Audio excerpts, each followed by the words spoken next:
আওয়ামী লীগ ফিরে আসবে, রাজনৈতিকভাবে ফিরে আসবে, ক্ষমতায় ফিরে আসবে এবং আগামীতে যে নির্বাচন, এটা কি ৫ বছর পরে হবে, মধ্যবর্তী নির্বাচন হবে, নাকি যেকোনো সময় হতে পারে, এটা উনি অবশ্য বলেননি।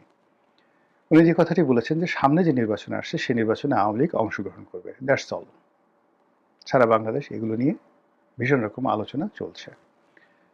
এই বিষয় নিয়ে আর নতুন করে কোনো কিছু বলার দরকার নেই। আমি যে বিষয় নিয়ে বলবো সেটা হলো মার্কিন যে ডিপ স্টেট, একটা অসমর্থিত খবরে আমরা যেটা দেখলাম যে মার্কিন যুক্তরাষ্ট্রের যে পররাষ্ট্রমন্ত্রী বা প্রতিরক্ষা বাণিজ্য মন্ত্রী কে একজন যেন, মার্কো রুবিও সম্ভবত, উনি সম্প্রতি ভারত সফর করেছেন।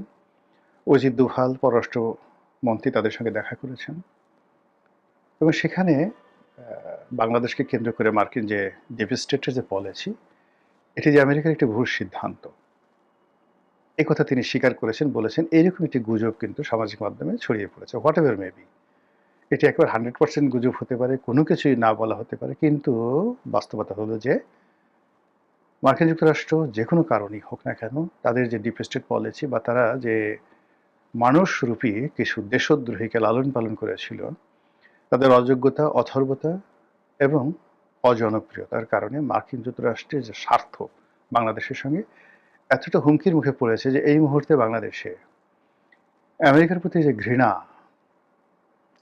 এরকম ঘৃণা রাজাকার আলবদরদের উপরও পড়েনি, এরকম ঘৃণা পাকিস্তানের উপরে হয়নি, এরকম ঘৃণা ভারতের উপরে হয়নি। এই জাস্ট গত 2 বছরে ইউনূসের জমানা থেকে আজ পর্যন্ত আমেরিকা বলতেই এখন বাংলাদেশে যারা লোকজন তারা সবাই ইতিহাসের সবচাইতে দুর্ধর্ষ চেঙ্গিস খান, হালাকু খান এদের বংশধর মনে করছে। আর হালাকু খান, চেঙ্গিস খানের কোনো এজেন্টকে যদি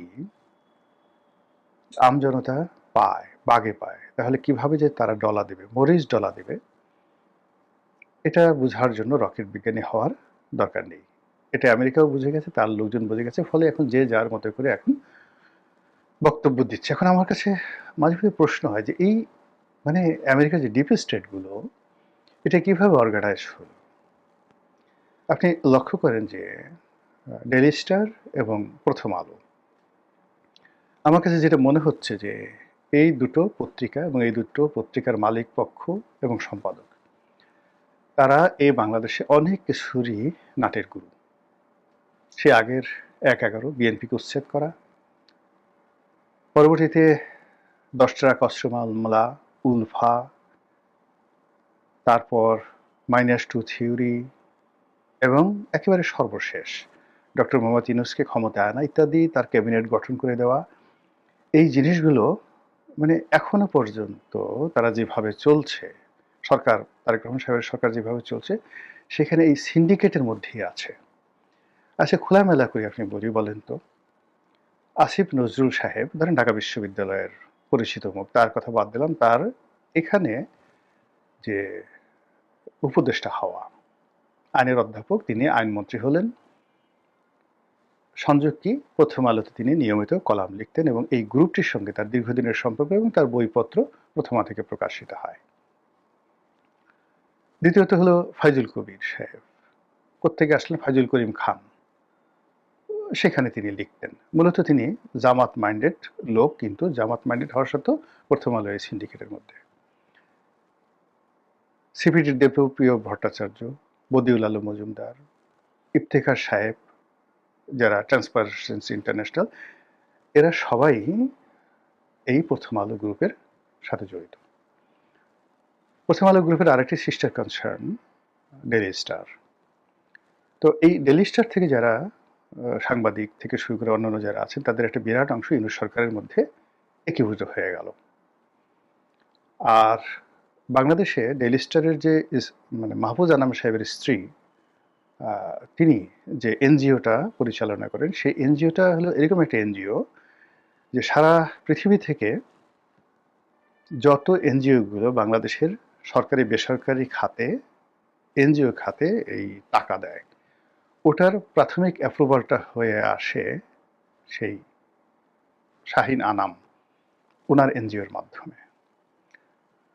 তারপর প্রথম আলোর আরেকজন মানে প্রভাবশালী সাংবাদিক আনিসুল হক, যিনি শেখ হাসিনার সঙ্গে যার খুব ভালো সম্পর্ক ছিল, আবার তার স্ত্রী মার্কিন দূতাবাসের খুব প্রভাবশালী কর্মকর্তা।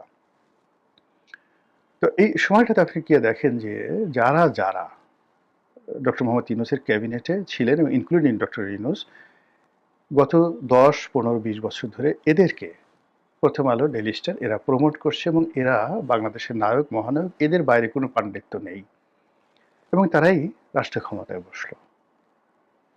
আবার গিয়ে দেখুন রাজনৈতিক অঙ্গনে এখানে যারা যারা আসছে, এই বিএনপি সরকারের মধ্যে যারা যারা আছে, আপনি যদি জুনায়েদ শেখের কথা চিন্তা করেন, নুরুর কথা চিন্তা করেন, তারপর ডাক্তার জাহেদের কথা চিন্তা করেন, অথবা ববি হাজ্জাজ, এরা সবাই কিন্তু প্রথম আলোর স্নেহভাজন প্রিয় ব্যক্তিত্ব, ইনক্লুডিং রুমিন ফারহানা।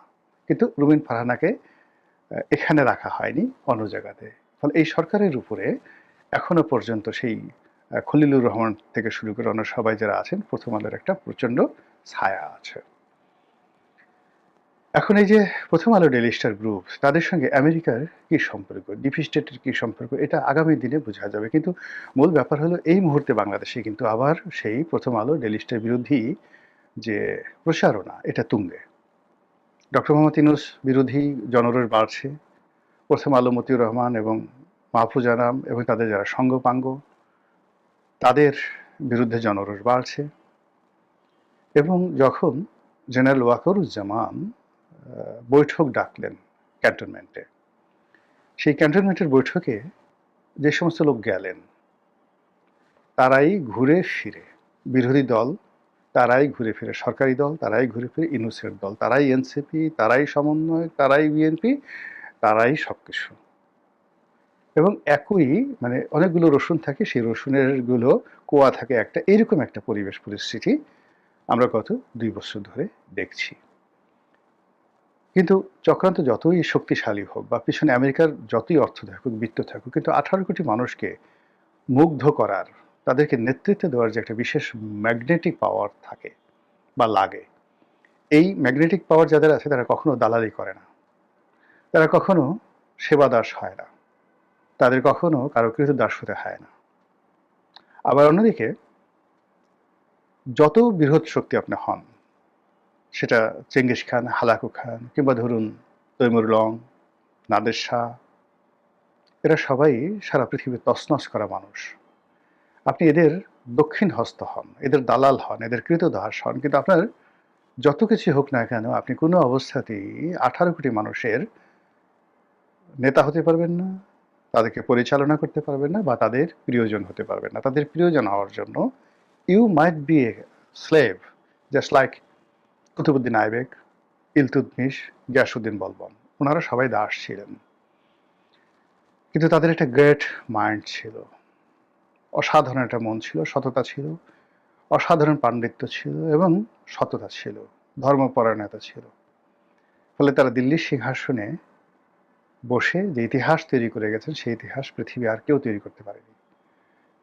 তো কাজেই কৃতদাস হয়ে অনেক সময় সম্রাট হওয়া যায়, আর অনেক সময় সম্রাট হয়েও কৃতদাস হয়ে যায়।